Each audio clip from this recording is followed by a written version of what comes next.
মস্তি স্যার, মজ মস্তি করবেন নাকি একটু মজ? এ গোনা স্যারকে কড়া করে দুটো চড়া। আরে সেকুতার বলতে আছে বাবা চলনি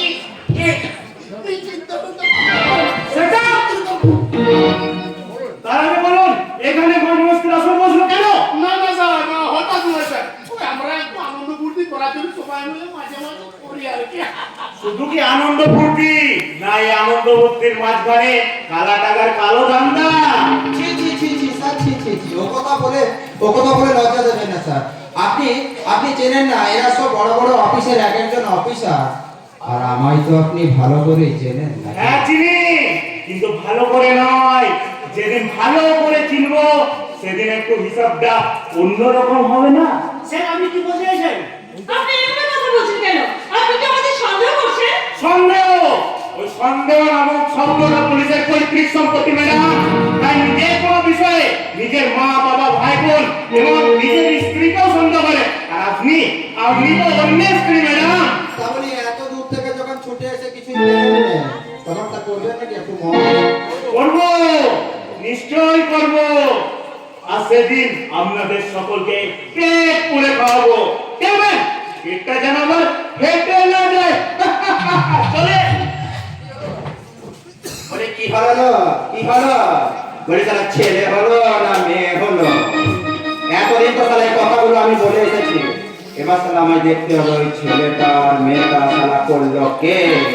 তার মানে ওই মদের গ্লাসের মতো সোজা এখানে সরষে বিক্রি করছে, কিন্তু কোন সরষের মধ্যে ভূত আছে তা কেউ জানে না।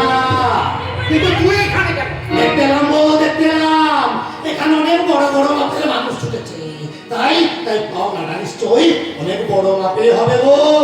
আর তোর ছেলেটা তোকে ওই বৃদ্ধাশ্রমে রেখে এসেছিল, সেখানে তো তুই বলি বেশ সুখেই ছিলি, তার মধ্যে সালা এখানে এলি কেন রে? লজ্জাই হ্যাঁ লজ্জাই কারণ আজ থেকে 25 বছর আগে যে ছেলেটিকে ওই অনাথ আশ্রম থেকে এনে সন্তান ছেলে মানুষ করেছিলাম, নিজে না খেয়ে তার মুখে তুলে দিয়েছিলাম সুখের অন্ন, লেখাপড়া করে শিখেছিলাম মানুষ, আজ সেই ছেলে যদি সেই বাবাকে বৃদ্ধাশ্রমে পাঠায় তোমরা সেখানে গিয়ে ওই বেঁচে টাকা নিচ্ছে মরে যাওয়া অনেক ভালো। কিন্তু না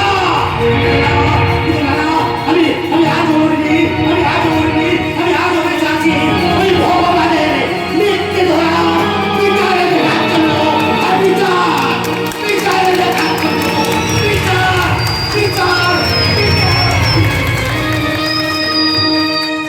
বলি শালা তো বিচারের সাড়ে বাসর। বলি হ্যাঁ রে, তোরা এত খামোশ হয়ে গেলি কেন রে? বলি এত পর্যন্ত তোরা অনেক কিছু দেখলি, শুনলি, বুঝলি, বলি এত কিছু দেখার পরেও বলি ভগবানের কাছে তোরা কি চাইবি? বলি ছেলে নাকি মেয়ে? বলে মেয়ে নাকি ছেলে?